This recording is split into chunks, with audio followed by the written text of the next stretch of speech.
Welcome, Okay, got it. Sumenda. Sure, Once thank you. again, once Mm, again on this journey, and mm.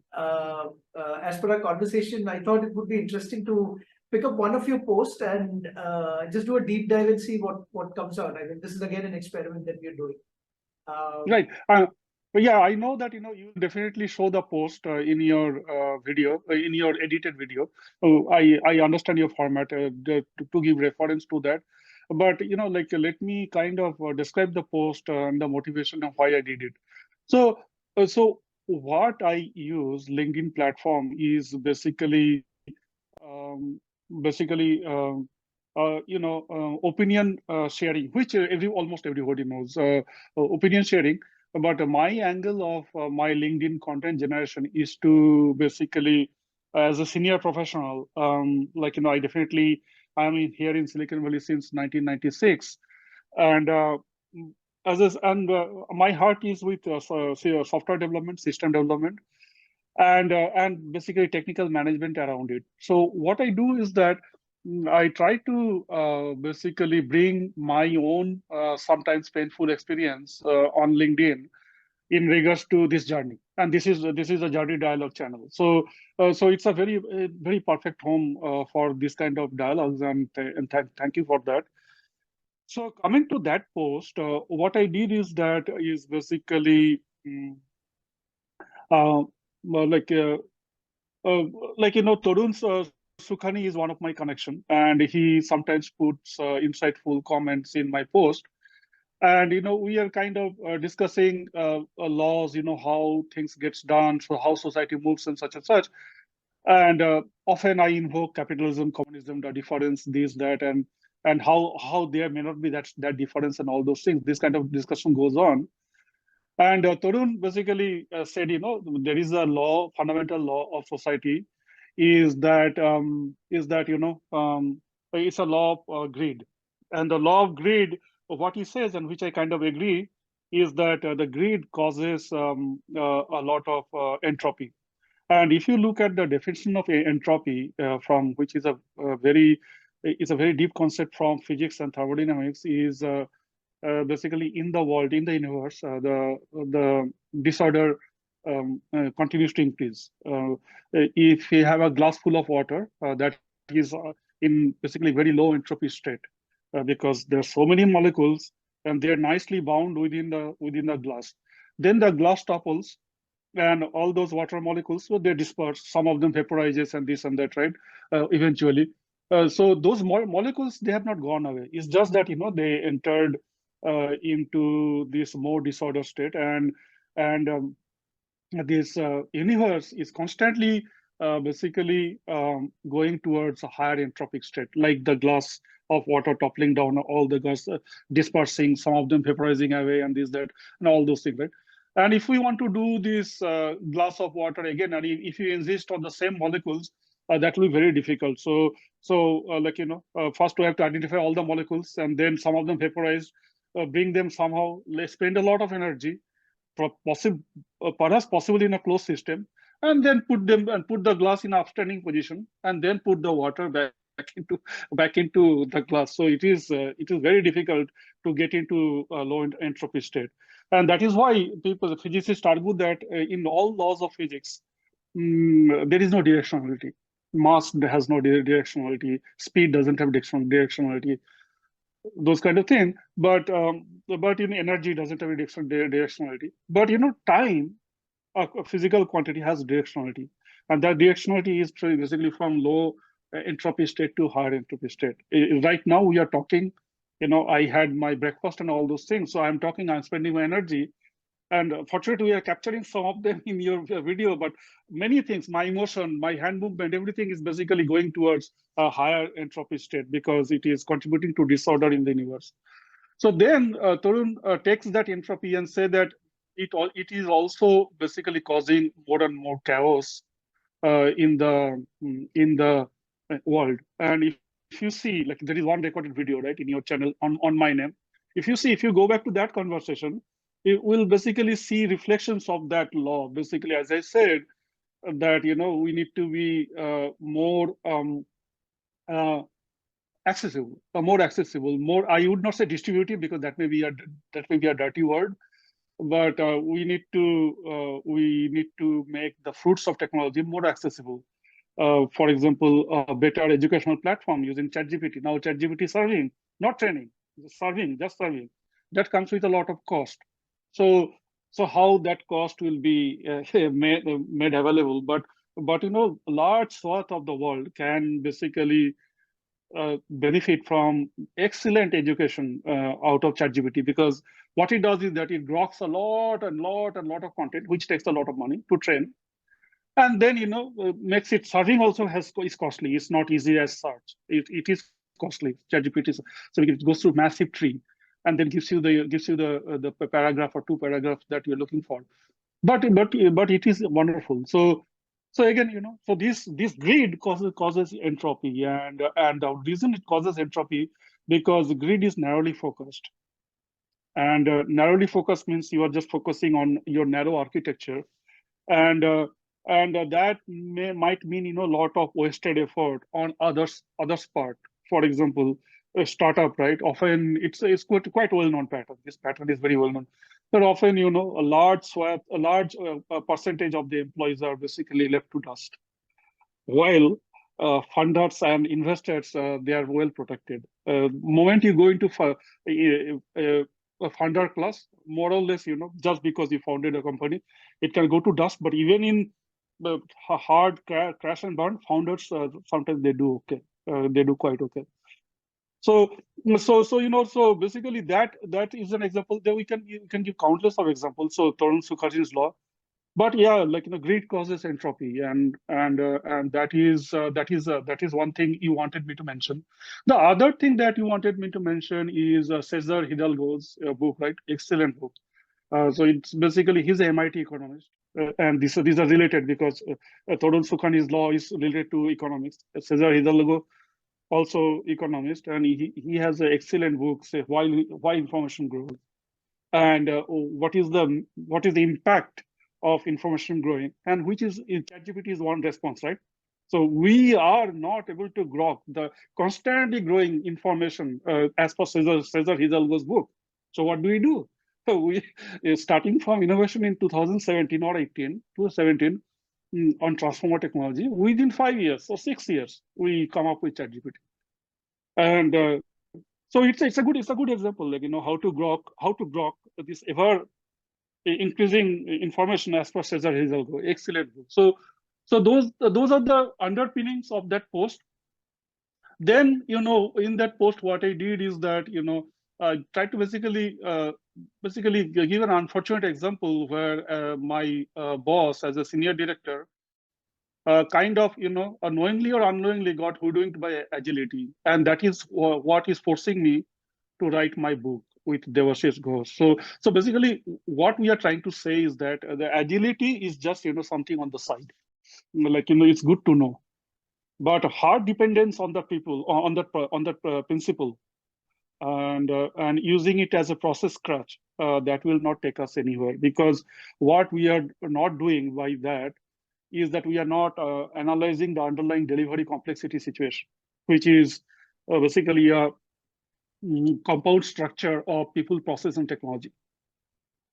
And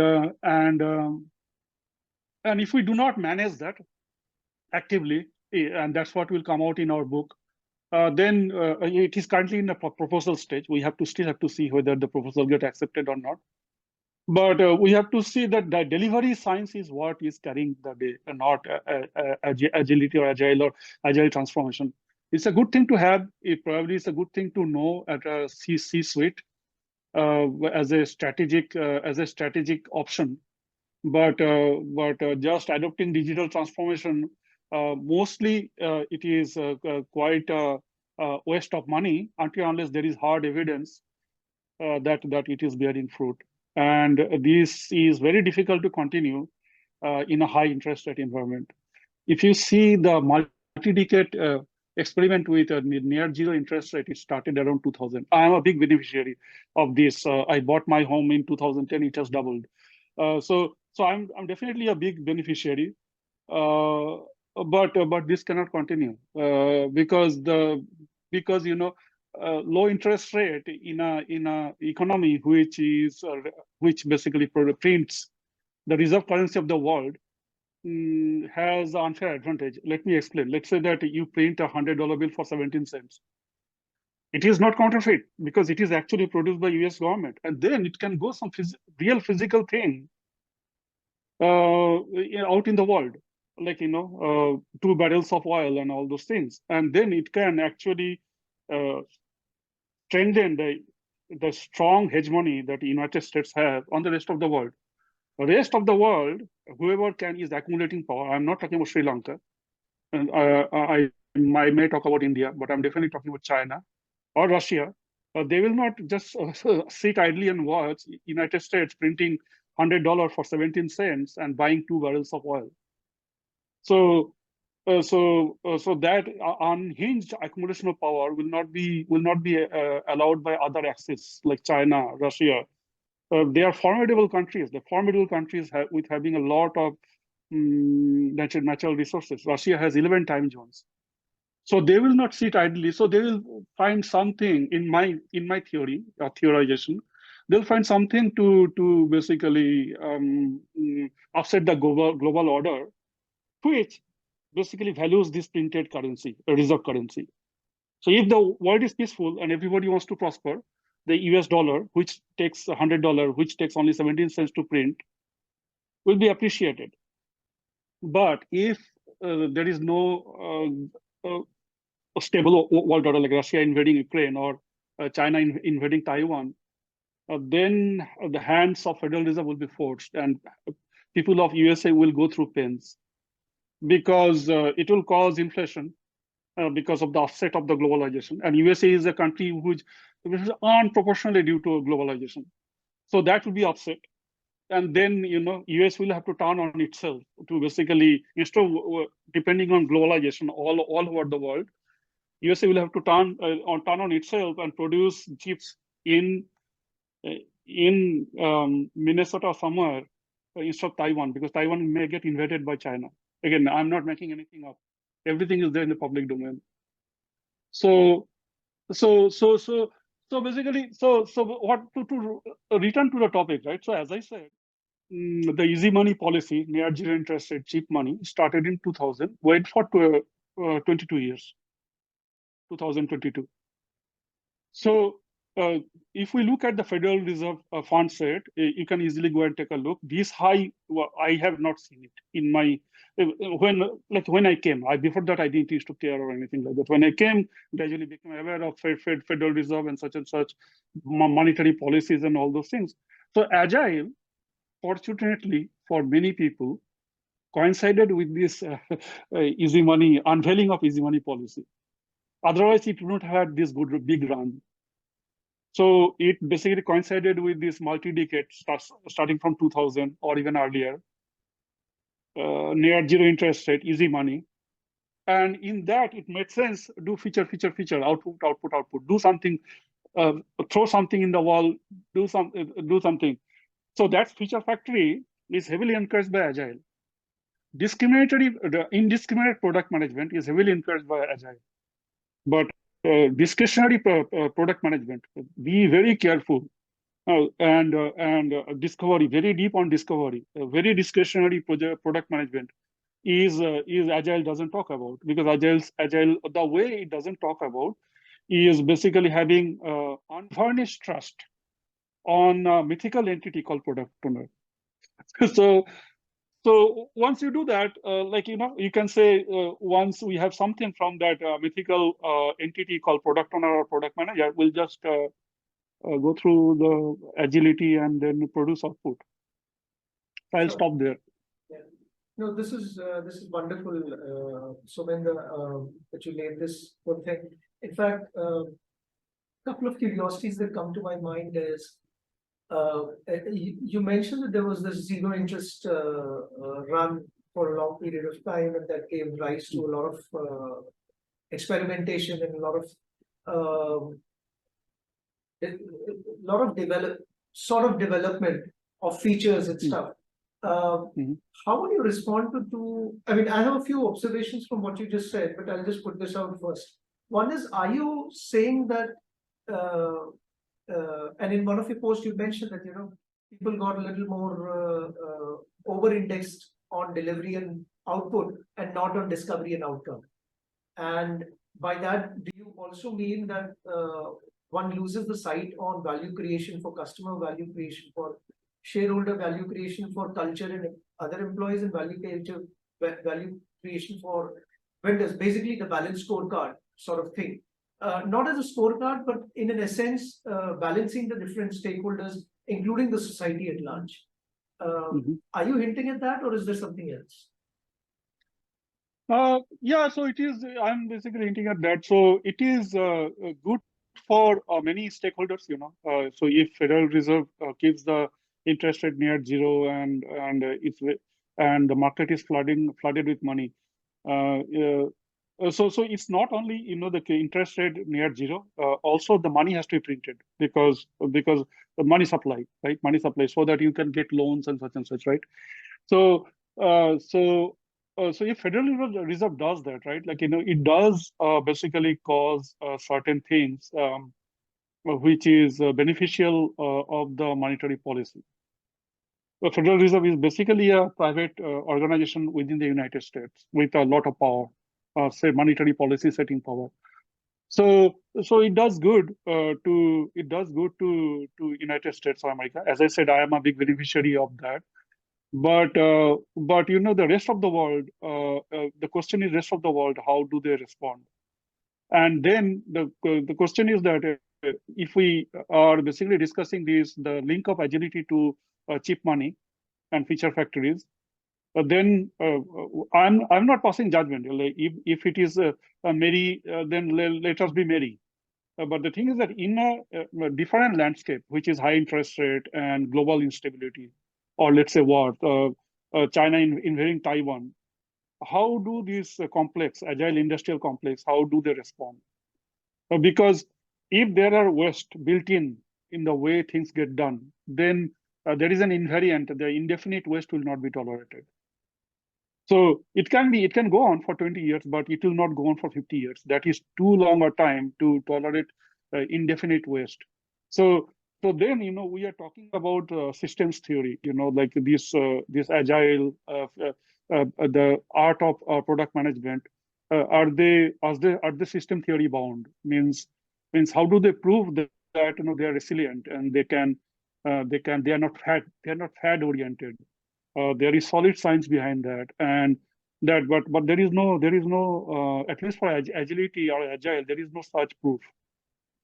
There is not such proof. Only basically the proof that we have is that a carefully planned, executed delivery that works. And the example is that, like, is basically, I give people example. There's a framework called Shape Up. And Shape Up, what happens is that you basically make a case for 3-sprint delivery, 3-sprint sprinting, which is 6 weeks, or could be, could be 1 quarter, or like if your sprint is 4 weeks. But generally sprints are 2 weeks or 4 weeks. So if it is 2 weeks, then it is 6 weeks, means 1.5 months, means two sprinting per quarter. So the way it works is that people carefully basically build and bet on a work packet, and that goes through a lot of vetting. And then once it passes through vetting, right, then people basically, all the paths are cleared up for the shaped up packet to deliver. And people know that they have to do it within 3 sprints. And this, by the way, architecturally has a lot of similarity with modern cellular communication. If you see the modern cellular communication, there are wonders of electrical engineering, and I'm an electrical engineer. The wonder is that they achieve very high spectral efficiency in 5G, 6G technology. Like is unimaginable. The amount of the bandwidth, the auction bandwidth, the way they use it. If you look at these technologies, there are 2 key characteristics. One is packetization, and another is massive input and massive output, MIMO. And the 6G technology runs on that, MIMO and packetization. And of course, digitization, like digital technology, they're not analog technology.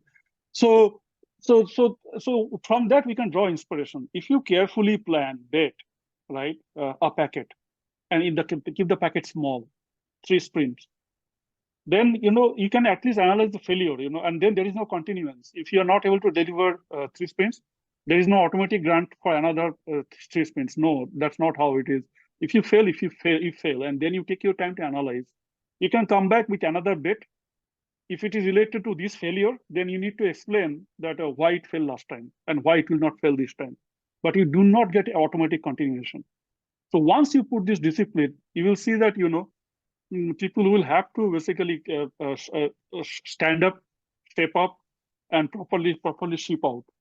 So that is okay with me. That is quite okay with me, because there is architecture to show that a packet is being made, work packet is being 3 sprints, and basically it's being bet up and vetted up, and then finally 3 sprint go, and then of course it fail. If it fails, no automatic extension.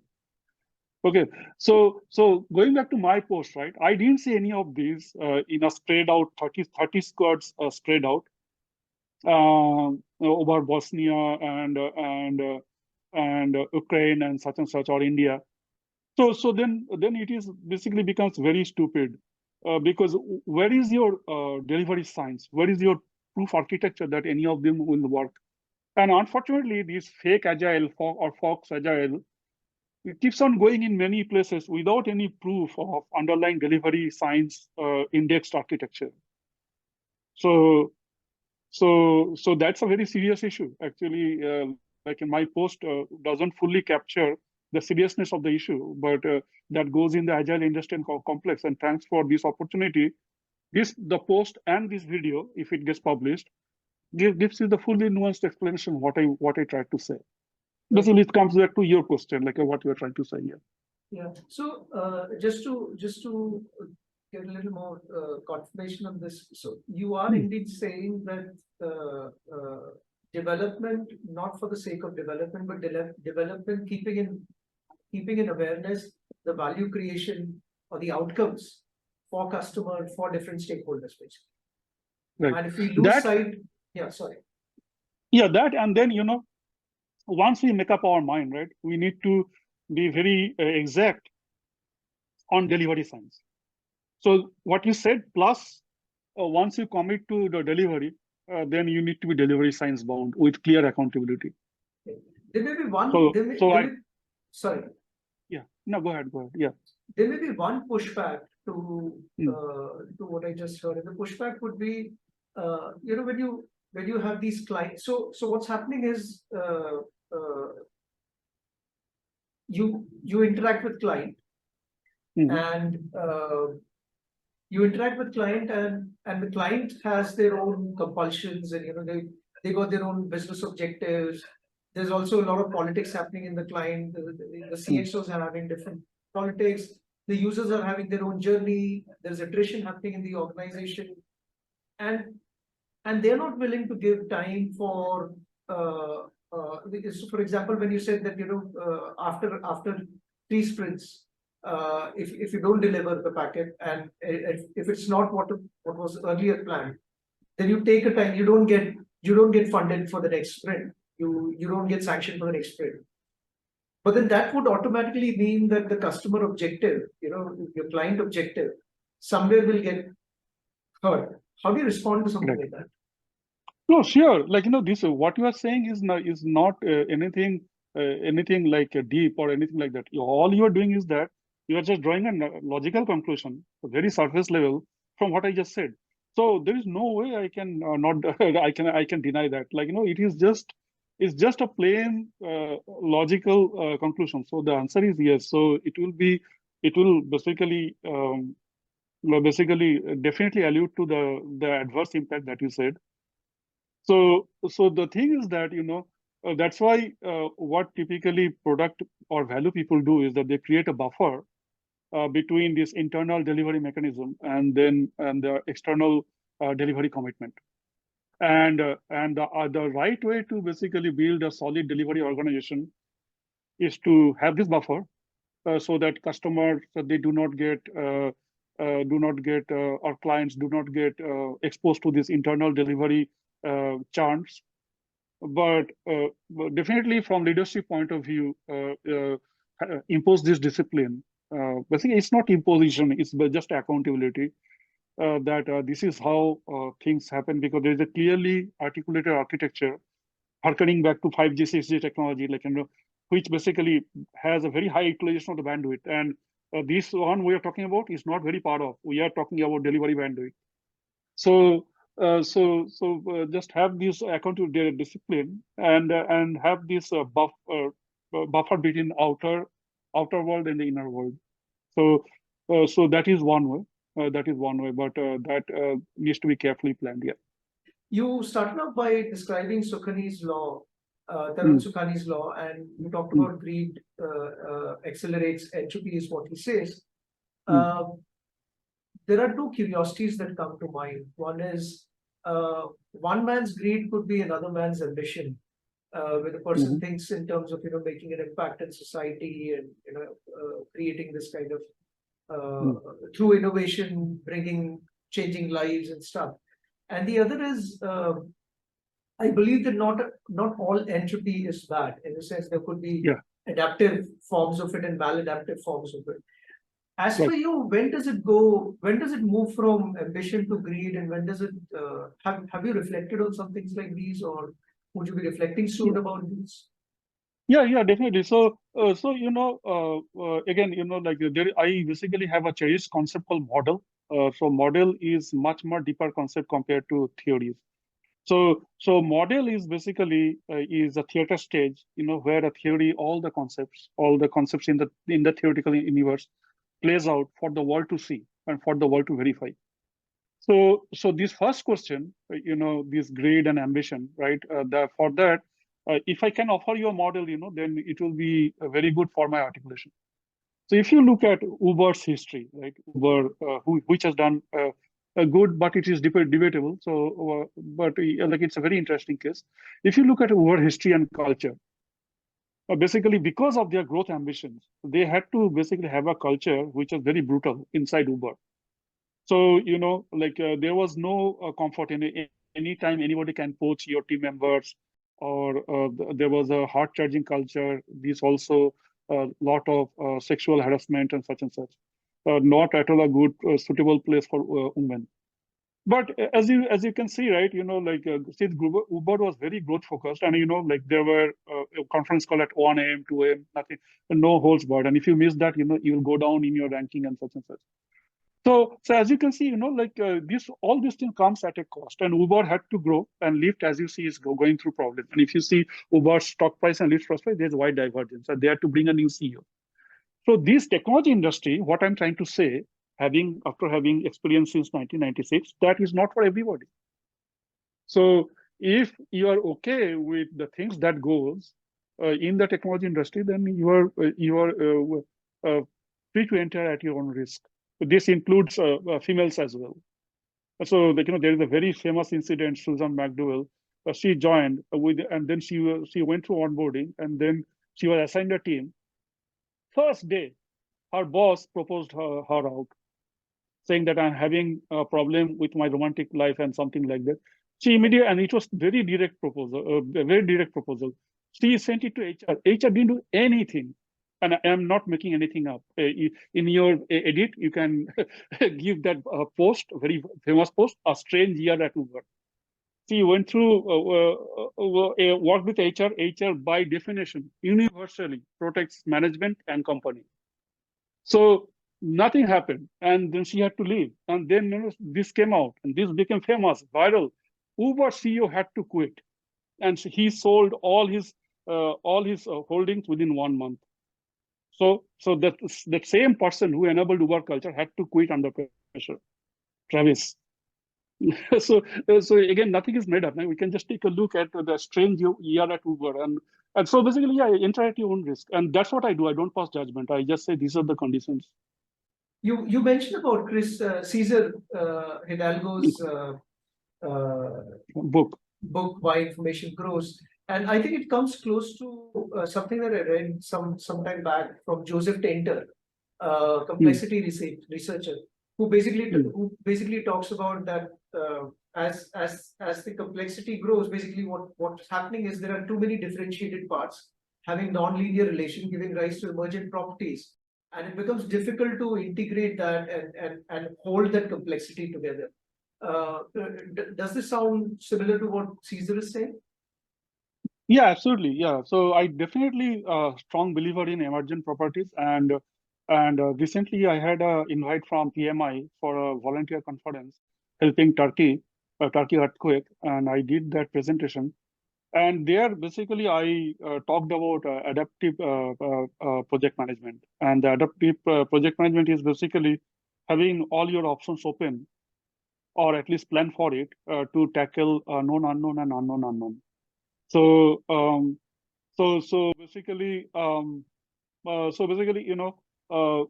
at least try. Not I'm saying that you will have a great success, but at least have a discipline and try to manage these unknown and bringing them to known unknown, and then basically bringing them to known known.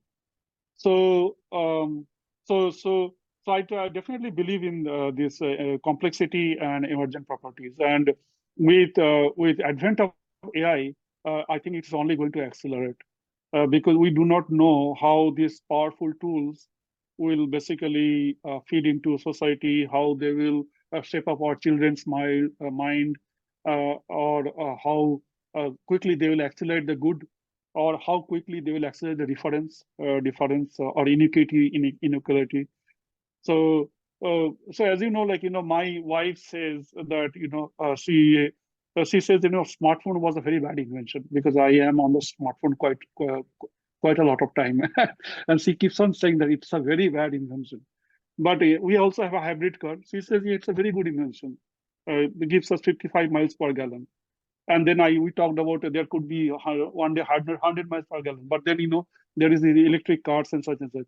So so as you can see, the social fabric and human bond is kind of melting away, and and people are becoming quite lonely. So how all those things will actually play out, we do not know. If you look back our earlier recorded talk, I constantly mention that people need to have easy access to gurus. So